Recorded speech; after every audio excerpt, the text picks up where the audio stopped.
कई बारी से काम हो जा है कि अब पे पछतावा आवा है कि यो काम मैंने करना नहीं था पर कर दिया। मैंने भी सही काम कराया था भाई। बोट पहले के कराया वो भी बताऊंगी। पहले कर ले सुबह की शुरुआत। सुबह तो नहीं हो रही है, दोपहर, और मैं और राजेश निकल लिए बाइक लेकर मार्केट। दो तीन काम बाट देखने लग रहे थे मार्केट के, और मैं बाट देखने लग रही थी राजेश की। आज राजेश फ्री होया तो हम दोनों लेकर लिए पहले गए इस बर्तन वाले भाई के कई साल पहले मैंने रसोई में का सारे एल्यूमिनियम के बर्तन बाहर निकाल दिए थे, और फिर मेरा भूत सवार होया था पित्तल के पतीले का। तो मैं इन दोनों खरीद कर लेगी थी, एक पित्तल का पतीला, चाय वगैरह वहां पित्तल के पतीले में पिया करेंगे।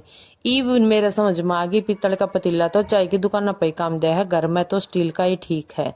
तो मैं बोली भाई यो अपना पकड़ और मन दे दे। इस भाई ने दो स्टील के पतीले दिखाए, एक तो बहुत ही भारी था, एक मीडियम था। मैं मीडियम दे दे, घना भारी तो हाथ में दर्द कर देगा, क्या करना है घने भारी लेकर। राजेश बोलिया पित्तल का पतीला तो दुनिया खरीद के ले जा, तू उल्टा क्या था देने आगी। मैं तू मांझने की गारंटी ले तो मैं ले जाऊं, क्योंकि मैं तो चमका के इसने दर्द दूं, थोड़ी बार में यो फिर गंदा होया पावे। यह बात सुनकर तो फिर दुकान वाला भी हंसने लग गया। बोला सही कहो जी, खराब तो ये जल्दी हो ही जा है। फिर मेरी यह जैकेट का मैंने लगवानी थी चैन, और ये जैकेट है बहुत ही क्योंकि यह जैकेट बनाई थी मेरी माँ ने। मैंने बनवाई थी शॉर्ट, ज्यादा बड़ी बनवाई नहीं थी, जैसे पहले पहरा करते स्वेटर से उस टाइप की बनवाई थी। बटन लगवाई नहीं, मैं इसका लगवाऊंगी मैं। अभी ये पूरी तरह कंप्लीट नहीं थी, लेकिन मैं जा रही थी रोहतक तो मैं अपने लिए आई। मैं चैन तो मैं खुद लगवा लूंगी, बाकी की तो तने बनाई दी। इब मैं पहुंच गई इस भैया के पास। कितनी बड़ी मशीन धर रहा है देख लो।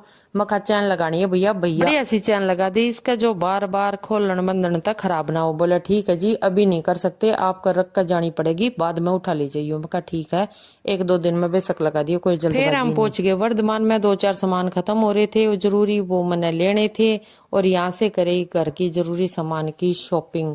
यहाँ की शॉपिंग कंप्लीट करने के बाद मैं और राजेश पहुंच गए थे सेवपुरी। सेवपुरी तो आजकल हमारी फेवरेट हो रही है, आते जाते या तो हम खाए लेवे हैं। सेवपुरी खाने के बाद मैं कहूँ थी, मैं वंशनु को वगा अच्छा मेरे मैं तो हूं नहीं साथ, मेरा फायदा उठा गए, वो तो आज पक्का उलाना देगा। नु बोला कोई नहीं, वो भी तो बहुत सारी चीज खाया हुआ है हमारे बिना। तो हम दोनों आगे थे घर पर सेवपुरी खा के। वंश भी आ लिया था अपनी प्रैक्टिस तय। फिर यो फिल्टर चेक करने लग गया, अलग अलग डाल के फिल्टर आ रहे हैं। वही यो दिख रहा जैसे बुढ़ापे में ऐसा दिखेगा, ऐसा फिल्टर था, और बचपन में ऐसा दिखा करता। और बहुत ही खतरनाक फिल्टर बना बुंडा लग गया भाई। मेरे पता अप्लाई करिए मत ना, फिर उसने वो मास्क काला मेरे लगा।